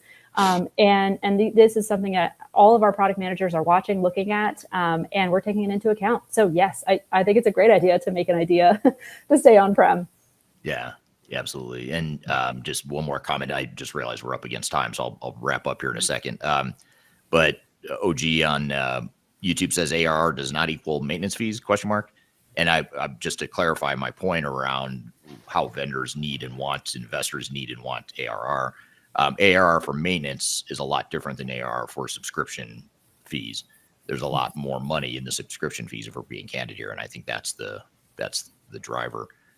In fact, one of the first comments we got, which is kind of funny, was the first comment that came in, was an emoji of a smiley face with dollar signs, and that, I hate to kid about it, but that is the reality. Vendors need to make money. We all need to make money, right? That's why we're all here. And so it's a matter of finding that right balance that, obviously supports everyone that's involved. So there's a lot more questions here, a lot of comments. I know Epicor, I'm sure, Kerrie, you and your team will be reading a lot of these comments that are coming in here, as well as in the EpiUsers. All of them. We read all of them. Yeah. So I appreciate you guys taking the time here. Here's more of a forward-looking question that I've already been accused of asking you at least one unfair question from one of the people in the chat that you shouldn't have asked Jose, that it wasn't fair. And I think it was the one I was asking about what percentage of people you think will actually make the move to the cloud, which, to be fair, is not a fair question. Hopefully this one's a little more fair. And that is, if you had to read or predict the future, what do you think the Epicor and mid-market ERP space looks like in 5 years? Like, after all this dust settles, people, we work through the change management, fear of change issues, and the good, the bad, the ugly of any sort of ERP deployment. What do you think this all looks like in 5 years? I think we can get to a middle ground, right? And that's the hope of the community, right? I understand that as a vendor, they need to make money. The shift on revenue it makes sense, right? Kerrie, as you said, the cost of infrastructure on the cloud is skyrocketing, right? And that's a concern for us too. And so we understand all this, right? And I can see, to that point, the cost of infrastructure on the cloud is going up, which means my Epicor maintenance or my Epicor SaaS fees are going to go up too, right? So it's a little concerning there. But I do think there's a middle ground where we can get to a place where you guys or Epicor or the vendor is saving in R&D, deploying in a single way, while still giving us some of that control, right? Whether that is a hybrid approach of some sort, whether there is a shift on the way that the on-prem is seen, right? And there's some other competitors that are doing something like this, where you can still run and install your on-prem ERP via containers, via something that allows you guys to deploy in the cloud seamlessly and not maintain two code lines. As an engineer, hat tip to you, because maintaining two code lines in a single product, it is, as far as I know, and I'm very well versed in the space, it is a single product you guys are developing, and you are maintaining two parallel tracks within the same code line, right? And as an engineer, that is a nightmare scenario, right?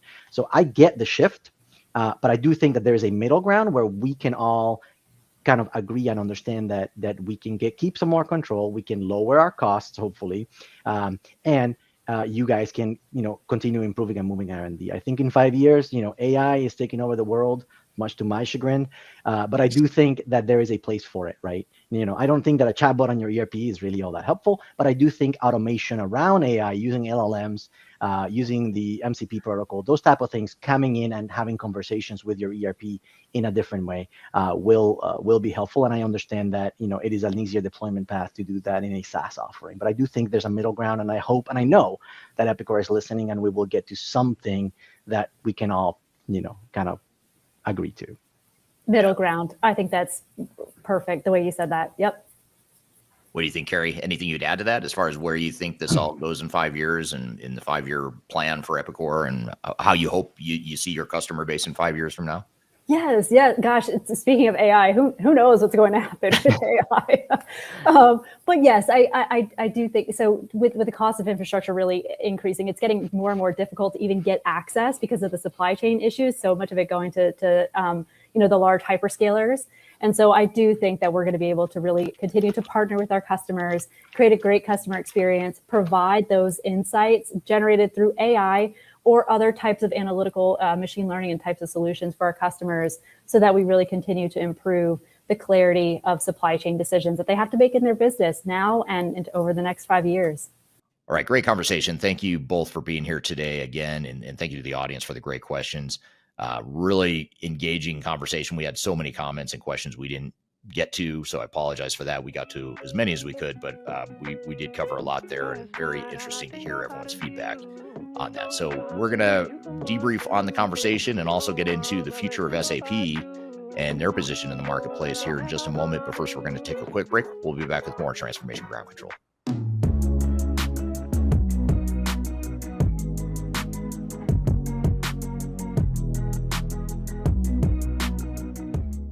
If you're leading a digital transformation or ERP initiative and you want to avoid the costly mistakes that most organizations make, that's where Third Stage Consulting comes in. We are an independent and technology advisory firm, meaning that we don't sell software, we don't take commissions from vendors. Our only job is to protect your interests and be on your side. We help executives and project teams plan, deliver, and recover digital transformations and ERP projects, reducing risk, improving adoption, and delivering real business value. If you want clarity before you commit to your digital strategy, or if something feels off track to you, feel free to reach out to us at thirdstage-consulting.com, and my team and I would be happy to help. The last thing you want to have happen is for your digital transformation to end up in court. I've been doing this for 20 years and I have seen everything. My name is Marcus Harris. I'm a software and technology attorney focusing my practice on drafting and negotiating software-related contracts and litigating software disputes across the country. Feel free to reach out to us at taftlaw.com. We'd love to talk to you about the litigation process and what you can expect. Sometimes all I think about is you.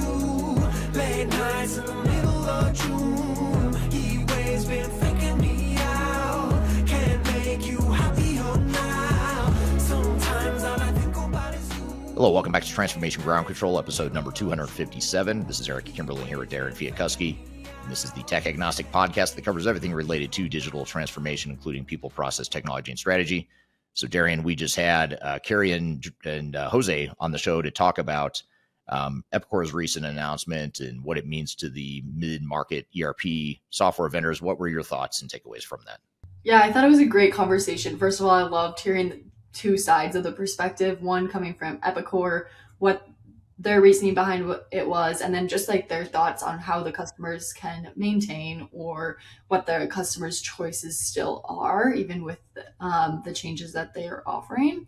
And then just to hear Jose's perspective too, from more of the customer side of things and what the Epicor customers are saying and how they are feeling about these changes. So I thought that was a really dynamic and interesting conversation, and the audience clearly loved it too. There were so many questions and great engagement.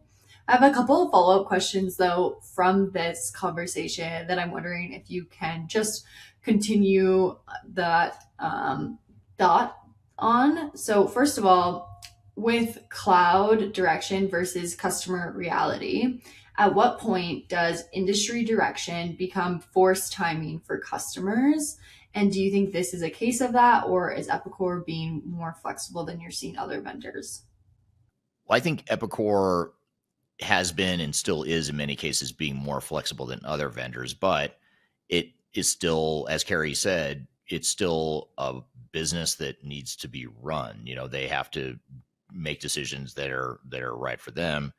And, some customers, you could see it in the comments and questions that came through, especially if you read through the full chat there. Some customers are not happy. Some are frustrated. Some are fearful of the change and the perceived loss of flexibility, perceived loss of control, perceived loss of quality, increased cost. There's a lot of concerns there.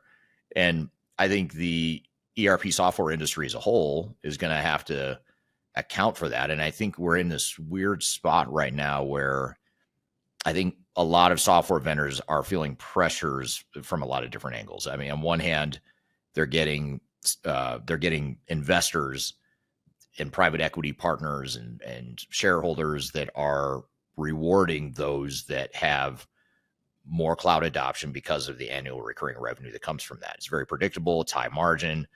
The switching costs are high. That's what investors want vendors to do. So leadership on down. And I know I've been privy to some compensation plans that some of these executives at different software vendors have, and they're rewarded very handsomely for making the shift to the cloud.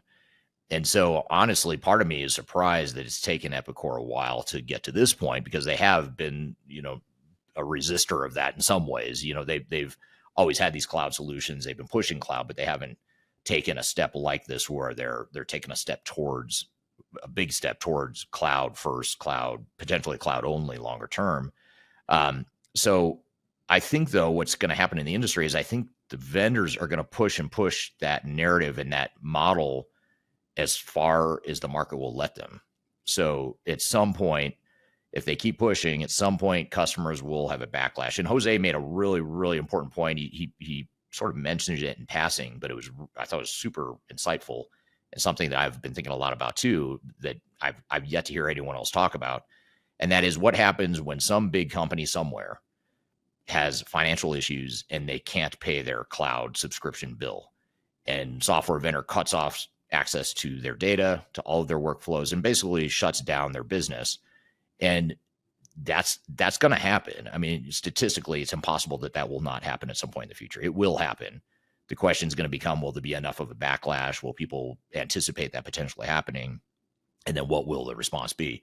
So I think vendors are going to keep pushing until either the market puts some guardrails in place and starts to push back, or as we're starting to see with the case of SAP and Microsoft and some of the other large vendors, you're starting to see regulators step in and start to take some action against that. I don't think Epicor is doing anything right now that warrants, regulatory action, but when you deal with big vendors with the size and scale of a larger vendor, I see why regulators like in the EU, for example, are stepping in to investigate whether or not this is antitrust behavior in the case of SAP.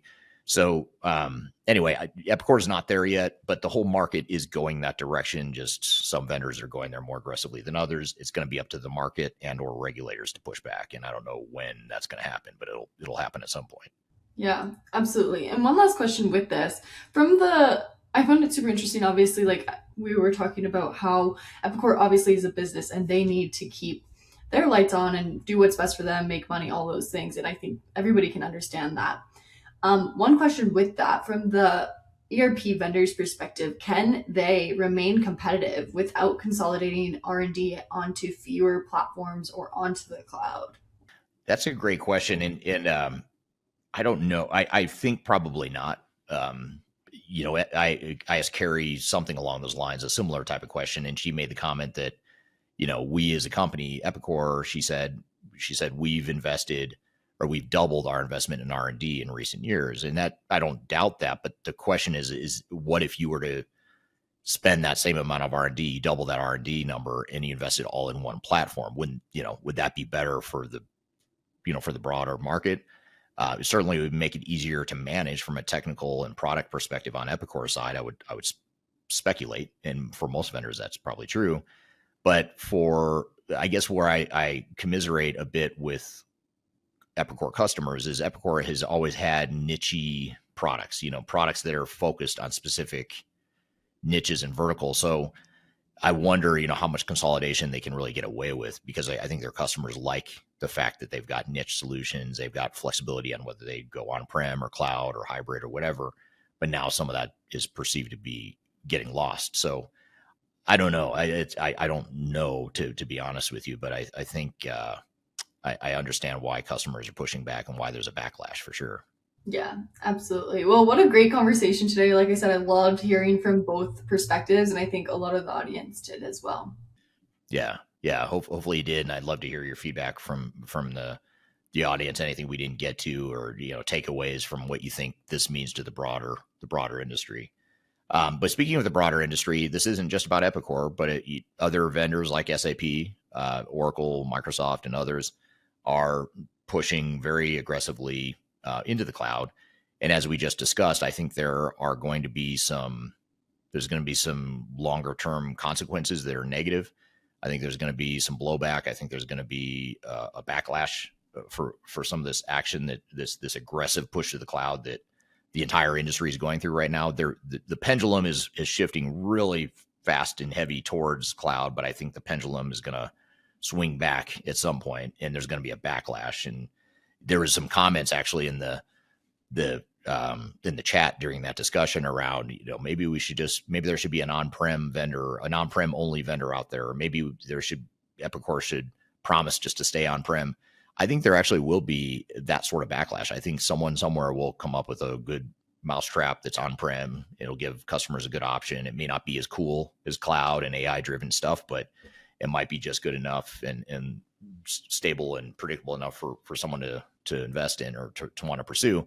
But we'll have to wait and see. But the reason I say all this is because SAP is making decisions too on a bigger scale and a more aggressive scale than Epicor that I think is going to hurt their customers. And I think it's going to threaten and compromise their position as a market leader. So I'm going to show you this video, and then we'll come back and chat about it. And as we're showing you the video, I'd love to hear your feedback too. If there's points you agree with or disagree with me on, I'd love to hear your feedback, because I know this is a controversial topic, and I know many of you will not agree with me, and some will. So I'd love to hear your feedback either way. So let's roll the video, and we'll come back and talk about it. In the technology space right now, we see a lot of turmoil. There's a lot of disruption being caused by the mass migration to the cloud that SAP and other providers are pursuing right now. But SAP in particular is running into some legal and market issues that I think are going to create some headwinds for the company, and already are creating headwinds for the company despite its high market valuation, its overall profitability and success right now here in late 2025 into 2026. Longer term, I think there's trouble in paradise brewing, and there's some early warning signs that you should be aware of if you're an SAP customer or thinking about becoming an SAP customer. So that's what we're going to talk about today. And before I dive into today's content, I also want to encourage you to download our independent, tech-agnostic, no BS guide to successful S/4HANA implementations. So if you're thinking about moving to S/4HANA, whether you're an existing SAP customer or you're moving to SAP for the first time potentially, I encourage you to read this guide. It's got great tips in it, objective tips on how to be successful with your S/4HANA implementation.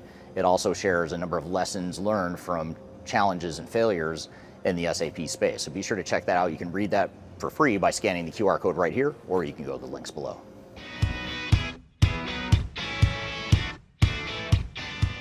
The first sign that there might be trouble in paradise in the world of SAP is in the EU in particular. Now, the EU, or the European Union, is investigating SAP for potential and alleged antitrust behavior.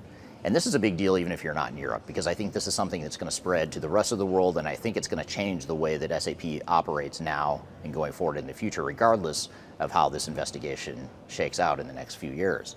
But essentially what the EU is alleging is that SAP has made it extremely difficult for customers to use third-party options for maintenance.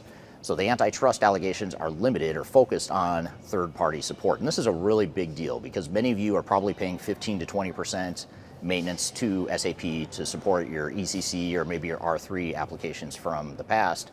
But there are also third-party providers out there that you could be deploying. There are companies like Rimini Street and Spinnaker, for example, that provide third-party support, oftentimes at a much lower cost than what SAP offers. In addition, you have the fact that SAP is trying to migrate customers to S/4HANA and away from ECC. So what they've done is they've cut off support and discontinued support for ECC as of 2030, which makes this an even bigger deal, this whole allegation of antitrust behavior in the third-party support market. Now, one example that the EU cites in terms of how SAP is operating is that they're making it difficult for customers to leverage third-party support because they're saying that if you do go to third-party support and decide that you want to come back later and go back to your SAP support, that you're not only going to have to pay for SAP support going forward, but you're going to have to back pay all the time that you spent hiring a third-party maintenance and support provider. So that's just one example that the EU cites as a reason why SAP is allegedly engaging in antitrust behavior. And the reason this is so important to you as a potential buyer is actually a mixed reason. One benefit is that this means that SAP is likely to back off its strong arm tactics of trying to force people to either use their support in the short term and or move to S4HANA prematurely, potentially in some cases, before the 2030 deadline expires. And SAP is doing this out of survival. They're doing it because they don't want companies like Rimini Street and Spinnaker to give SAP customers a lifeline to extend the lifecycle of ECC, because they want them all moving to S4HANA because, surprise, surprise, SAP makes more money off S4HANA customers than they do the legacy ECC customers. So this EU investigation, I don't think is going to stop here. I think other global governments throughout the world are going to start investigating and putting pressure on SAP, being that it's the largest enterprise tech provider. And one thing I've always said is if SAP was selling to consumers, they would have been regulated a long time ago because of the way they treat their customers. So this is something to be aware of. I think there could be a benefit to it in the long term. I think there will be a benefit to SAP customers in giving them more options, because with this regulatory pressure, it's likely that SAP will have to back off and back down from their stance of trying to limit people's options in the SAP space. But the bad news for SAP customers is that this is SAP's MO. Their MO is to try and force you to do what's in their best interest, even if it's not in your best interest. So it's something to be aware of. And if you are moving to S4HANA, it's just something you want to keep in mind as you move forward.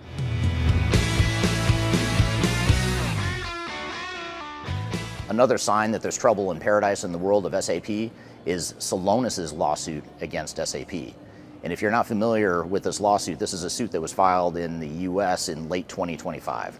Celonis is a business process mining tool that offers SAP customers and non-SAP customers the option of using their software to mine business processes to gather metrics and information about how the technology is actually being used. And the whole reason you would use process mining software is to identify the inefficiencies, the variations in your business processes, and just understand the reality of how your business processes work within the system versus what someone might tell you is happening in the system. So business process mining is a really cool tool. Celonis is a great tool. But the problem here, and the reason Celonis is suing SAP, is because SAP has made it nearly impossible for Celonis to use their software with SAP. SAP has their own business process mining tool that they're promoting, and they're making it impossible in some cases for Celonis to be able to connect to SAP to be able to mine the software to provide the information that customers might want. So in other words, SAP is forcing their customers to use their own process mining tool and making it very difficult, if not impossible, to use a third-party process mining tool. And that's why Celonis is suing SAP. We're probably years away from this being resolved, but the early signs are positive for Celonis in that the case wasn't thrown out as SAP had hoped, and the case is moving forward in the US court system. So that's something to keep an eye on. But regardless of how this case shapes up, this is another sign that SAP's strong-arm tactics are getting them into regulatory trouble, and it's also getting them into hot water with their own customers, and that's what I'm going to talk about next.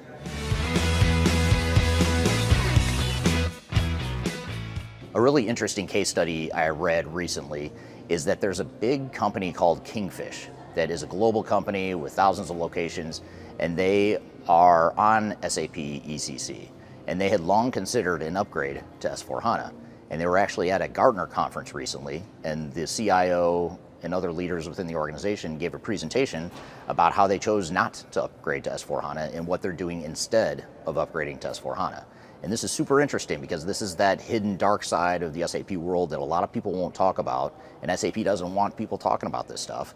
But Kingfish came out as an SAP customer and talked about their refusal to move to S4HANA and what they're doing instead.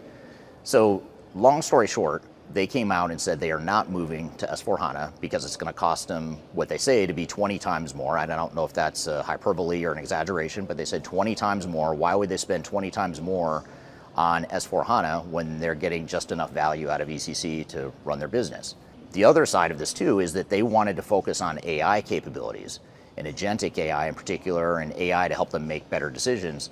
And so they talked at the conference about how they're using AI tools, third-party AI tools on top of ECC to use the data they already have, the technology they already have, the technology they've paid for already, that's off the balance sheet and they're just paying maintenance for. They're using that existing technology to get more value out of it by getting a third-party AI tool in place. And they talked about some of the savings they were able to get by deploying these third-party tools, and that's the direction they're going. Now, they also talked in the presentation about being audited by SAP. And this is another strong arm tactic that the big vendors like SAP, and Oracle's guilty of this as well, even Microsoft sometimes will do it. Well, they'll audit your usage of the software to try and find reasons for you to pay more for the use of the software. And granted, contractually, it's within their right in most cases to do this. It just leaves a bad taste in customers' mouths. So I think the good news in this, even though it's just one example here with Kingfish, the good news is that organizations are starting to wake up and they're starting to take control of their own digital transformations. They're doing things on their timeline, using their strategy and their priorities. And you can certainly take SAP's advisement and recommendations, but it doesn't mean you have to follow their path just because they're pushing you so hard to move that direction. So I think the Kingfish case study should be a good motivator for all of us to take a look at our business, and if it makes sense to upgrade to S4HANA, then do it. But if it doesn't, then certainly do what you need to do to run your business and focus on your priorities.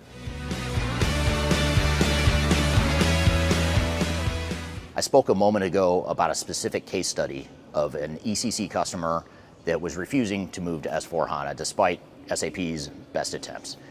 And this customer is not alone. It was recently revealed in a study that 40% of SAP customers have not yet started their journey to S4HANA. So despite years and years of strong arm tactics and incentives, the RISE program, discontinuing maintenance and support in 2030, despite all these tactics, 40% of customers still have not even started the migration to S4HANA. And that's not even counting the other organizations that maybe have started in earnest, but they're starting on a lighter scale and they're taking their time moving to S4HANA. That's not even counting that. These are the 40% that haven't even started the journey. So the good news for SAP is that they still have almost half their customer base that they could potentially be selling to, and they do continue to sell to. The bad news is I think this is an indicator of people's resistance to SAP's path forward. If SAP S4HANA public cloud was such a great product, you would see a lot more companies moving to it en masse. If it had such a strong business case, you would see people moving to it en masse. I recall the transition from R3 to ECC, and it seems as though SAP had a lot easier time convincing people to move from the mainframe-based R3 system to the more client-server, more modern at the time ECC software. But the S4HANA jump is just not resonating with the market, and I think a lot of that is because of the costs associated with it, the fact that companies have invested so heavily in customization and intellectual property within their ECC environment that they're not willing to give all that up and just defer to however SAP public cloud works. And if you're an organization that has any sort of complexity or uniqueness to you, you're gonna struggle with that migration to SAP public cloud because you have less flexibility, you don't have the depth of functionality within certain industries like manufacturing that you did have in ECC, especially when you consider your customized environment. So this is a very telling metric. It's another sign of trouble in paradise, and it's a sign that SAP might be on the wrong path strategically in the overall enterprise tech space.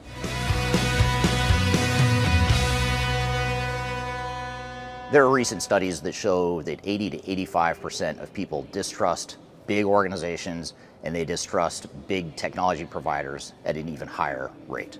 So this is a huge trust gap that we're seeing in the enterprise tech space.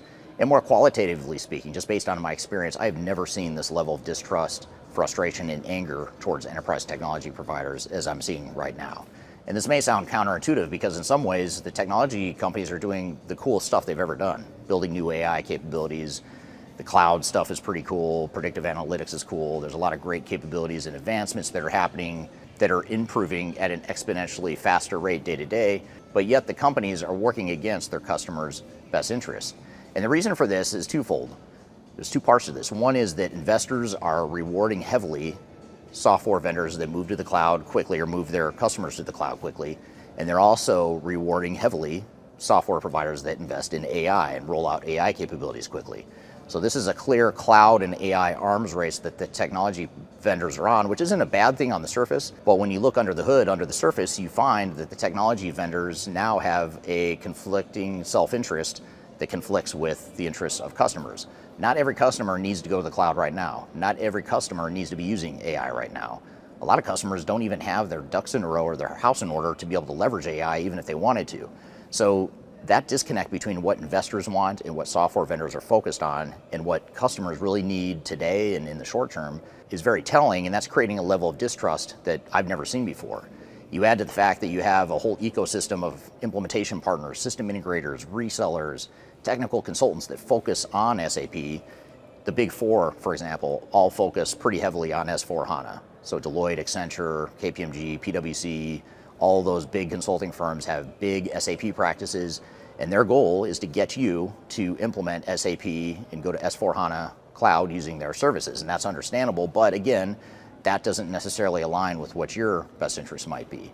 So this conflict of interest in the industry is just growing. It's creating larger distrust, and I think that's creating a distrust of SAP that's at a higher rate from what we're seeing. People distrust SAP a lot more than they distrust other smaller second-tier software vendors in the space that might be a little bit more focused and might be a little less aggressive in their sales tactics. So these are all things to be aware of as you navigate the world of SAP, but I'd love to hear from you. If you're an SAP customer, what's your feedback for me? Have you found positives with working with them? Are there negatives? Are there things you agree or disagree with that I'm talking about here? I'd love to hear your feedback. And of course, if you're in the SAP ecosystem, I'd love to hear from you too. If you disagree with me or have other thoughts to add, please do. Please drop those in the chat or in the comments below. Love to hear your feedback. So that was my video that I recently published on YouTube about SAP's future and how I think SAP's future is in question, at least as a dominant, the number one gold standard ERP vendor. I don't think they're going to go anywhere anytime soon, but I just don't think they're going to be as relevant longer term, or at least that's my case for it. That's my argument for it in the video. What were some of your thoughts and questions from that, Darian? Yeah, my first initial thought was just their pressure tactics and how they're really triggering a real resistance. I think that's something that you've probably been talking about for a few years now. But I feel like maybe SAP and the customers are really starting to feel that now. And then the other main point I guess I took from it was that customers are starting to choose control over compliance. So instead of rushing to S4HANA, many organizations are extending ECC, layering AI, analytics on top of all the different things you mentioned, which I also found super interesting because that's part of the kickback that SAP is obviously seeing. I have a couple of follow-up questions for you on this. Like you said, I know we answered a question on this YouTube video earlier in this podcast, but I'm sure we had a lot of audience questions on that. So a couple other questions I have to follow up are, you open by saying SAP's longtime dominance may be turning into a liability. What's the clearest early warning sign that tells you that's happening right now? It's not a scientific data-driven conclusion that I've landed at, to be clear, although there is plenty of data that supports it that's external to third stage. So for example, I think it was Gartner, I believe it was Gartner recently published a study that showed that most SAP customers had yet to start the transition to the cloud. And this is, 10 years in, or I'm sorry, not a majority of SAP customers have not started their transition to S4HANA, not necessarily cloud, although that SAP's pushing pretty hard to get people in the cloud, not on-prem S4HANA. But I think the warning signs beyond data points like that are even more powerful, more compelling for me and for our team is just seeing our own clients and how they're reacting to it. I mean, they're pretty pissed off, and we actually saw a little bit of it earlier in this episode when we're talking about Epicor. You saw some just pissed off people that are customers of Epicor's that aren't happy with the change, and we're seeing a lot of that, but just more on a bigger scale with SAP. There's a lot of really big enterprise companies that are clients of ours that are not happy with the way they're being treated by SAP, and they're not happy with the aggressive tactics to try and get them all to move not only to S4HANA, but to S4HANA Cloud.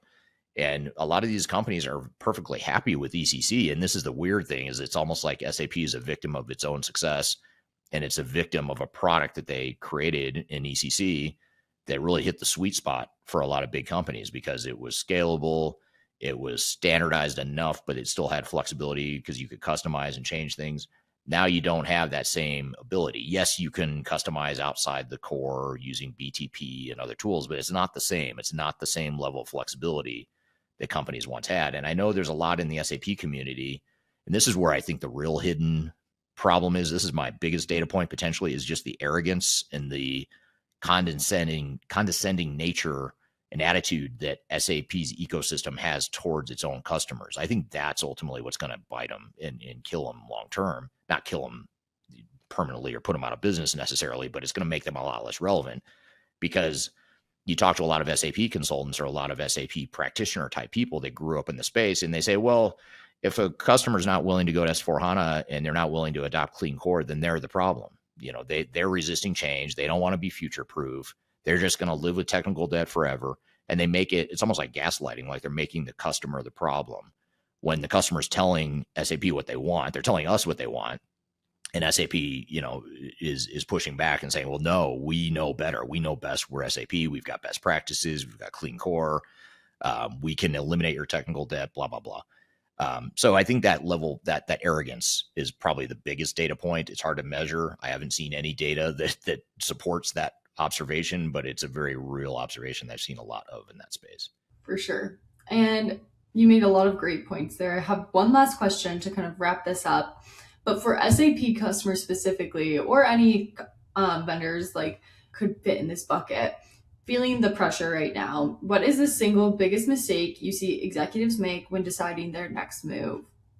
I think the single biggest mistake that executives make when planning their next move is not thinking through the full suite, the full spectrum of implications of what they're deciding.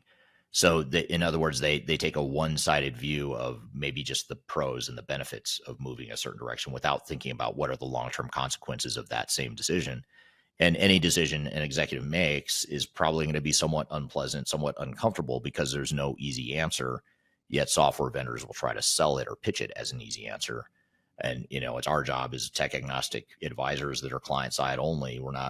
We know the vendors really well. We work with all these different solutions, but we are not representing vendors. We only represent clients. When we're on that side, we're able to ask those questions that a vendor is not able to, and we're able to expose and highlight some of the deficiencies or trade-offs that companies are going to make. And so that's the biggest thing, is just not understanding the full decision they're about to make. Yeah. Absolutely. Well, what a great episode today. I really loved all the different conversations and all the updates that are going on. Yeah, it was a fun conversation. I enjoyed it. It was fun to stir the pot a lot on this episode, even more than normal. I'd love to hear the audience's feedback though on all this, because the big theme here, a big theme was vendor control and vendor roadmaps versus customer needs and customer wants. And I think that's the conflict that we as an industry are facing right now, is customer needs are in direct conflict with vendor needs, and they're colliding, and we're working through the messiness of it all. And how's the dust going to settle, and what's this industry going to look like on the other side? That's a big question I'd love to hear the audience's thoughts on. So thank you for another great episode, Darian. Thank you to the audience for the great questions and feedback. Thank you to Jose and Kerrie for being here today as well, and being sports to talk about a very difficult topic. I really appreciate it. And again, every Wednesday you can find new episodes of this show. Just go to transformationgroundcontrol.com to keep up with new episodes, and also to see past episodes as well. So hope you all have a great week, and we will see you next week on the next episode of Transformation Ground Control. Take care.